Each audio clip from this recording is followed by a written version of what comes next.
Assalamualaikum warahmatullahi wabarakatuh. Perkenalkan, nama saya Yunita Ameliana, NIM 20110101064. Saya dari kelas B1 KIR. Di sini saya akan menjelaskan tentang bimbingan dan konseling. Apa sih bimbingan dan konseling itu? Tujuan dari bimbingan konseling itu seperti apa? Prinsip bimbingan konseling itu bagaimana? Fungsi bimbingan konseling itu seperti apa, dan peran bimbingan konseling itu bagaimana juga. Yang pertama, kita harus tahu pengertian dari bimbingan dan konseling itu. Pengertian dari bimbingan berasal dari kata guidance yang berasal dari kata kerja to guide, yang berarti menunjukkan, membimbing, menuntun, atau membantu. Sedangkan pengertian dari konseling sendiri secara etimologis berasal dari bahasa Latin yaitu consilium, yang berarti dengan atau bersama, yang dirangkai dengan menerima atau memahami. Jadi, bimbingan konseling atau BK yaitu serangkaian kegiatan berupa bantuan yang dilakukan oleh seorang ahli pada konseling dengan cara tatap muka, baik secara individu atau beberapa orang, dengan memberikan pengetahuan tambahan untuk mengatasi permasalahan yang dialami oleh konseling dengan cara terus-menerus dan sistematis. Bimbingan konseling juga memiliki tujuan.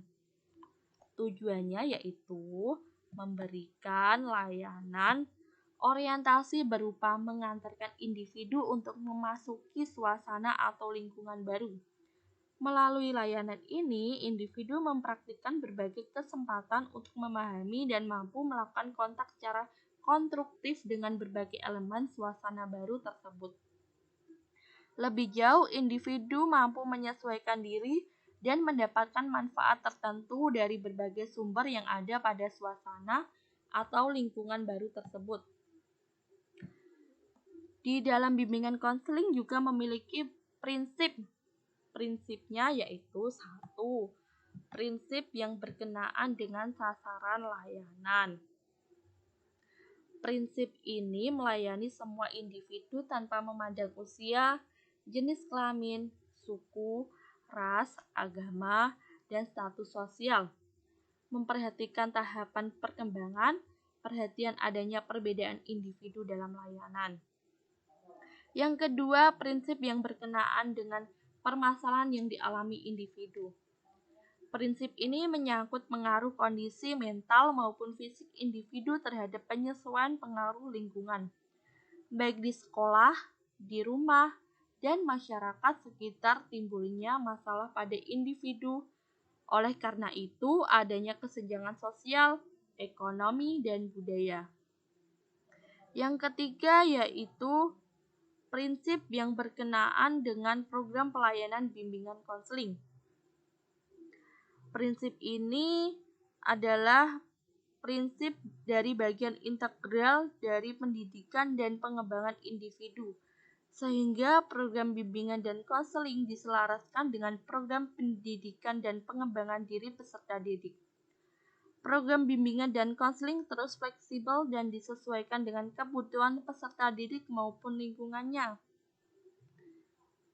Program bimbingan dan konseling disusun dengan mempertimbangkan adanya tahap perkembangan individu. Program pelayanan bimbingan dan konseling perlu diadakan penilaian hasil pelayanan. Yang terakhir, prinsip dari bimbingan konseling yaitu prinsip yang berkenaan dengan tujuan dan pelaksanaan pelayanan. Prinsip ini diarahkan untuk mengembangkan individu yang akhirnya mampu secara mandiri membimbing diri sendiri. Pengambilan keputusan yang diambil oleh klien hendaknya atas kemauan diri sendiri. Permasalahan individu dilayani oleh tenaga ahli atau profesional yang relevan dengan permasalahan individu.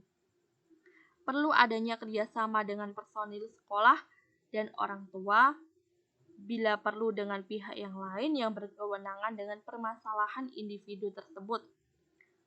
Proses pelayanan bimbingan dan konseling melibatkan individu yang memperoleh hasil pengukuran dan penilaian pelayanan. Di dalam bimbingan konseling juga terdapat fungsi loh. Apa sih fungsi bimbingan konseling itu? Fungsi dari bimbingan konseling yaitu 1. Fungsi pemahaman, 2. Fungsi preventif, 3. Fungsi pengembangan, 4. Fungsi penyembuhan, 5. Fungsi penyaluran, 6. Fungsi adaptasi, 7. Fungsi perbaikan, 8. Fungsi fasilitasi, 9. Fungsi pemeliharaan. Fungsi pemahaman yaitu fungsi bimbingan konseling membantu konseli agar memiliki pemahaman terhadap dirinya, potensinya, dan lingkungannya seperti pendidikan, pekerjaan, dan norma agama. Berdasarkan pemahaman ini, konseling diharapkan mampu mengembangkan potensi dirinya secara optimal dan menyesuaikan dirinya dengan lingkungan secara dinamis dan konstruktif. Yang kedua, fungsi preventif, yaitu fungsi yang berkaitan dengan upaya konselor untuk senantiasa mengantisipasi berbagai masalah yang mungkin terjadi dan berupaya untuk mencegahnya, supaya tidak dialami oleh konseli. Fungsi ini memberikan bimbingan kepada konseli tentang cara menghindarkan diri dari perbuatan atau kegiatan yang membahayakan dirinya. Adapun teknik yang dapat digunakan adalah pelayanan orientasi, informasi, dan bimbingan kelompok. Beberapa masalah yang perlu diinformasikan kepada para konseli dalam rangka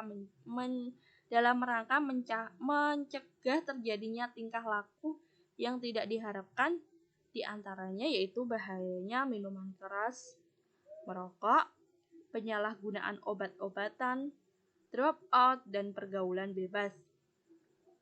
Selanjutnya ada fungsi pengembangan. Fungsi pengembangan ini sifatnya lebih proaktif dari fungsi-fungsi lainnya. Karena konselor senantiasa berupaya menciptakan lingkungan belajar yang konduktif yang memfasilitasi perkembangan konseli. Konselor dan personel sekolah atau madrasah lainnya secara sinergi sebagai teamwork berkolaborasi atau bekerja sama merencanakan dan melaksanakan program bimbingan secara sistematis dan berkesinambungan dan dalam upaya membantu konseli mencapai tugas-tugas perkembangannya. Teknik yang digunakan di sini adalah pelayanan informasi, tutorial, diskusi, curahan pendapat, homeroom, dan karya wisata. Selanjutnya adalah fungsi penyembuhan,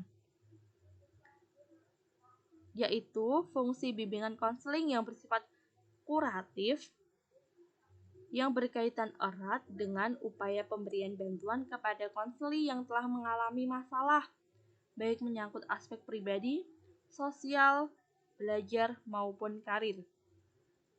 Teknik yang digunakan adalah konseling dan remedial teaching. Selanjutnya, fungsi penyaluran. Fungsi dalam bimbingan konseling ini dapat membantu seorang konseli memilih kegiatan ekstrakurikuler, jurusan, atau program studi dan memantapkan penguasaan karir atau jabatan yang sesuai dengan bakat, minat, keahlian, dan ciri-ciri kepribadian lainnya. Adapun fungsi adaptasi yaitu fungsi untuk membantu pelaksana pendidikan kepala sekolah atau madrasah dan staf konselor dan guru untuk menyesuaikan program pendidikan terhadap latar belakang pendidikan, minat, kemauan, dan kebutuhan konseli. Dengan menggunakan informasi yang memadai mengenai konseli, pembimbing atau konselor dapat membantu para guru dalam memperlakukan konseli secara tepat, baik dalam memilih dan menyusun materi sekolah atau madrasah, memilih metode dan proses pembelajaran, maupun menyusun bahan pembelajaran sesuai dengan kemauan dan kecepatan konseli. Selanjutnya, fungsi perbaikan. Selanjutnya, fungsi dari perbaikan. Fungsi perbaikan yaitu membimbing dan membantu konseling untuk memperbaiki kekeliruan dalam berpikir, berperasaan, dan bertindak atau berkehendak. Konselor melakukan intervensi atau memberikan perlakuan terhadap konseli supaya memiliki pola berpikir yang sehat, rasional, dan memiliki perasaan yang tepat sehingga dapat mengantarkan mereka kepada tindakan atau kehendak yang produktif dan normatif. Selanjutnya ada fungsi fasilitasi, yaitu fungsi yang memberikan kemudahan kepada konseli dalam mencapai pertumbuhan dan perkembangan yang optimal, serasi, selaras, seimbang seluruh aspek dalam diri konseli. Yang terakhir yaitu fungsi pemeliharaan, yaitu fungsi bimbingan konseling untuk membantu konseli supaya dapat menjaga diri dan mempertahankan situasi yang konduktif yang telah tercipta dalam dirinya. Fungsi ini memfasilitasi konseli agar terhindar dari kondisi-kondisi yang akan menyebabkan penurunan produktivitas diri. Pelaksanaan fungsi ini diwujudkan melalui program-program yang menarik, rekreatif, dan fakultatif atau pilihan sesuai dengan minat konseli. Bimbingan konseling juga memiliki peran loh ternyata. Apa sih peran dari bimbingan dan konseling itu? Peran dari bimbingan konseling yaitu memberikan materi tentang bagaimana menjadi pribadi yang baik berkualitas, serta dapat mendukung seorang untuk menjadi lebih baik dan meningkatkan kualitasnya. Sekarang kalian sudah tahu kan apa itu bimbingan konseling? Jadi kesimpulannya, bimbingan dan konseling itu adalah sahabat untuk kalian semua, bukan musuh untuk kalian. Karena setiap kalian ingin bercerita kepada kita, kita menerimanya, baik itu sedih, senang maupun susah. Kalian ingin mencari saran, kita sanggup. Maksudnya kita akan memberi saran semaksimal mungkin. Jadi jangan sekali-sekali lagi kalian beranggapan kalau BK itu adalah musuh kalian, melainkan sahabat kalian.